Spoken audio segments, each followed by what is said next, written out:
E aí, turma, tudo bom? Como é que estamos passando nessa nossa quarentena? E aí eu preparei para essa semana, né? O material que está com vocês aí, tá bem explicadozinho. Eu preparei para a gente essa semana razão e proporção. E em uma próxima aula, daqui a pouco, a gente vai ver também regra de 3 simples e composta, né? Então, nosso assunto dessa semana é razão e proporção, regra de 3 simples e composta. E aí, de imediato, de início, o que é que a gente entende por razão, né? Eu sei que esse assunto nós já vimos ele no ensino fundamental. E aí, o que é que eu entendo por razão? O que é uma razão? A razão entre dois números A e B, nessa ordem, nada mais é que o quociente, né? que o quociente. E B tem que ser diferente de zero. Porque assim, eu sei que razão eu represento ele em forma de fração, né? Então A sobre B, B é o denominador dessa fração. E o denominador, ele nunca pode ser zero, porque a gente nunca pode dividir por zero, né? Então aqui eu tenho um exemplo, olha, a razão entre 5 e 7. A razão entre 5 e 7 é 5 sétimos. Outro exemplo, a razão entre 4 e 6 é 4 sobre 6, que a gente pode simplificar, né, por 2 dá 2 e por 2 dá 3. Porque 4 sextos é uma fração redutível. Vamos lembrar. O que é uma fração redutível? É quando conseguimos reduzi-la. Reduzir uma fração é encontrar um número que divida tanto o numerador quanto o denominador ao mesmo tempo, né? Eu vou trazer aqui outros exemplos para a gente, mais 2 exemplos, né? E aí, o primeiro exemplo é o seguinte. Vamos observar aqui, ó. É do Enem de 2013. Eu tenho aqui. Em um certo teatro, as poltronas são divididas em setores. A figura apresenta a vista do setor 3 desse teatro, no qual as cadeiras escuras estão reservadas e as claras não foram vendidas. Eu tenho aqui, ó, o teatro, né? A razão que representa a quantidade de cadeiras reservadas do setor 3 em relação ao total de cadeiras desse mesmo setor é... Aí temos aqui a letra A, a letra B, a letra C, a letra D e a letra E. Eu peço, por favor, que você dê uma pausazinha no vídeo e tente resolver.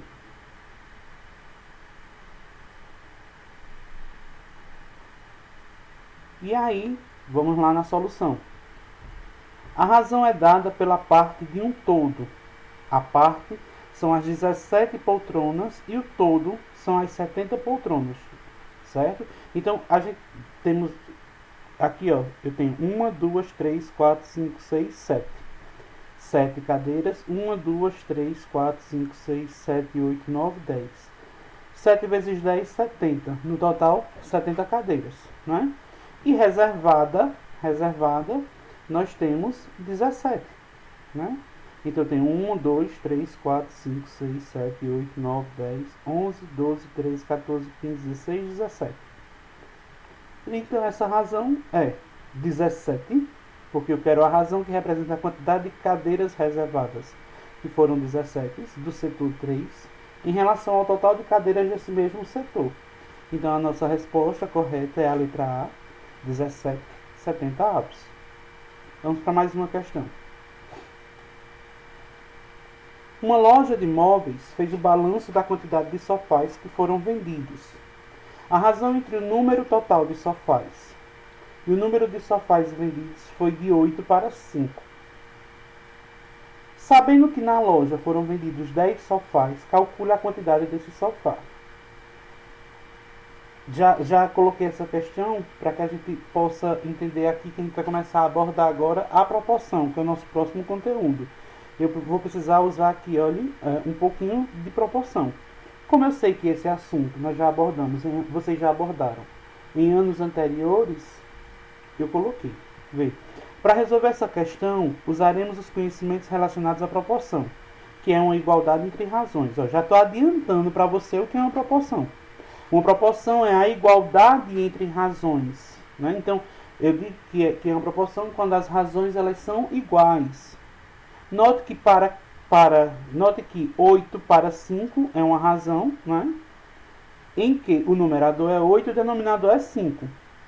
Como o denominador representa o número de sofás vendidos, então essa razão é igual à razão x para 10, pois o número de sofás vendidos foi 10. Mas não sabemos o número total de sofás. Então assim a gente tem, temos o quê? 8 para 5, né? Porque aqui, se lermos mais uma vez, o número de sofás vendidos foi de 8 para 5. E aí, como eu não sei quantos sofás temos na loja, né? E aí ele diz que na loja foram vendidos 10, mas eu não sei quantos sofás tem na loja. Então eu represento por um valor. Eu não conheço, então vamos colocar aqui uma variável, né? E aí a gente vai usar a propriedade fundamental das proporções, que diz o quê? Que o produto dos meios tem que ser igual ao produto dos extremos, né? E aí nós temos, olha, 5 vezes x, 5x, igual a 8 vezes 10, 80, né? 80 dividido por 5 é igual a 16. Então, nessa loja, na loja nós temos 16 sofás. Vamos falar agora sobre proporção. Certo? Sobre proporção. Então, o que é uma proporção? A proporção, como eu já tinha adiantado para vocês, quando estávamos resolvendo o exemplo anterior, que proporção é a igualdade de duas razões. Ou seja, dados 4 números A, B, C e D, com B diferente de 0 e D também diferente de 0, então eu tenho aqui a igualdade entre duas razões. Sabemos por que B tem que ser diferente de 0, né? E D também, porque B representa o denominador. E o denominador da fração, sabemos que ele é o divisor em uma divisão. Dividendo, divisor, quociente e resto. E o divisor ele nunca pode ser 0. Nós não dividimos por 0. Né? E aí a razão entre 5 e 10, temos aqui um outro exemplo. A razão entre 5 e 10 é 1 meio. Vê. Por quê? Porque nós simplificamos, né? 5 por 5, 1, 10 por 5, 2. A razão entre 6 e 12 também é 1 meio. Então quer dizer que 5 décimos ele é igual a 6 dozeavos. Se nós pegarmos pela propriedade, eu digo o quê? Que o produto dos meios é igual ao produto dos extremos. Observa que 10 vezes 6, 60. 5 vezes 12, 60. Então, para ser proporção, o produto dos meios tem que ser igual ao produto dos extremos. Então, aí nós temos a igualdade entre razões, né? E aí eu trago um exemplo do que não é uma proporção. Observa que 3 quartos é diferente de 5 terços. Se eu pegar aqui 3 vezes 3 é 9, 4 vezes 5, 20. O produto dos meios não é igual ao produto dos extremos. Então isso não é uma proporção, ok? Para ser proporção, é a propriedade fundamental. Para ser proporção, o produto dos meios tem que ser igual ao produto dos extremos. Então não tem o que discutir, ok? E aí eu vou trazer as propriedades para a gente, né? Dados os números A, B, C e D, como a gente já viu, com B diferente de 0 e D também diferente de 0, e vimos também o porquê, né?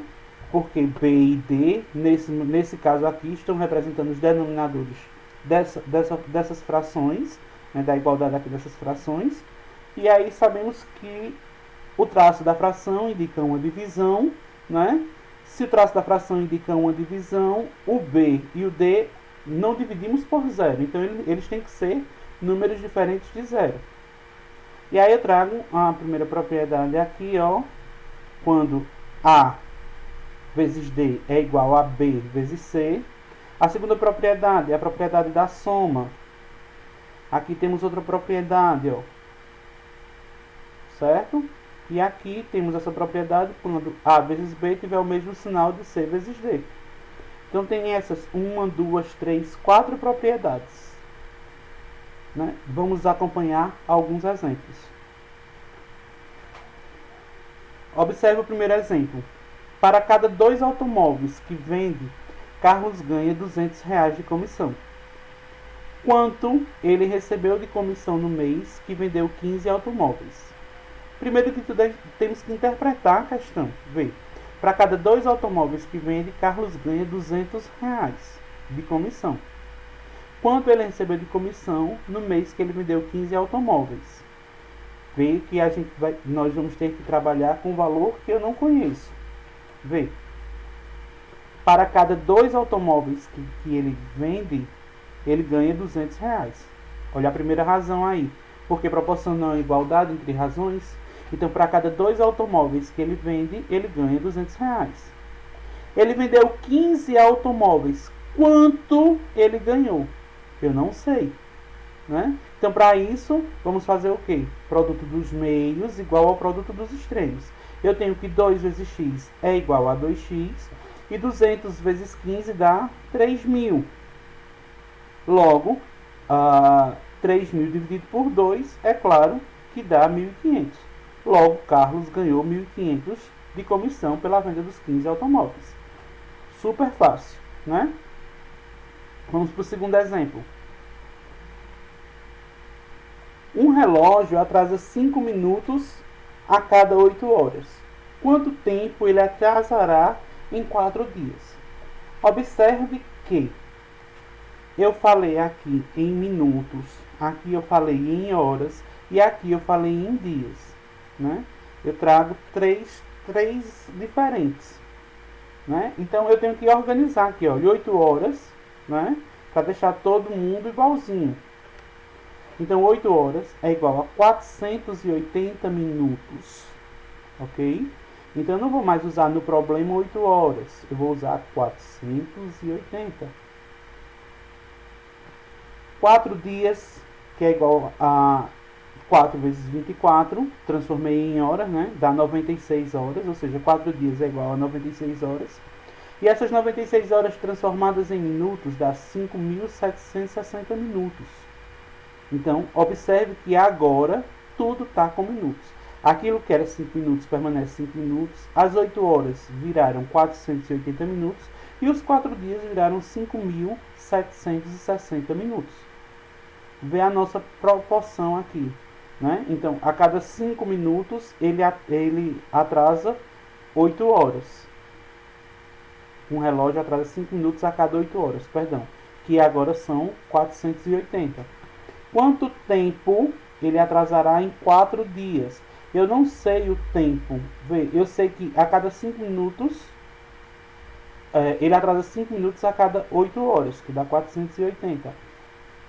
Então, quanto tempo? Vê, a minha nova razão é a questão do tempo, que eu não sei, e em 4 dias. Então, eu vou usar a propriedade fundamental, que é meios por extremos. Ó, 480 vezes x igual a 5 vezes 5.760, que dá 28.800. Podia cortar um zero aqui, para não trabalhar com muito, mas eu coloquei aqui, olha. 28.800 dividido por 480 é igual a 60 minutos. Portanto, o relógio atrasará 60 minutos, ou seja, 1 hora. Né? Então, pessoal, aproveitem aí no material que eu mandei para vocês. Além de toda essa explicação que eu tenho aqui, né? Eu coloquei também atividades sobre razão e proporção para vocês fazerem. E aí eu vou estar enviando um vídeo depois com a solução de todas as questões. Não se desesperem.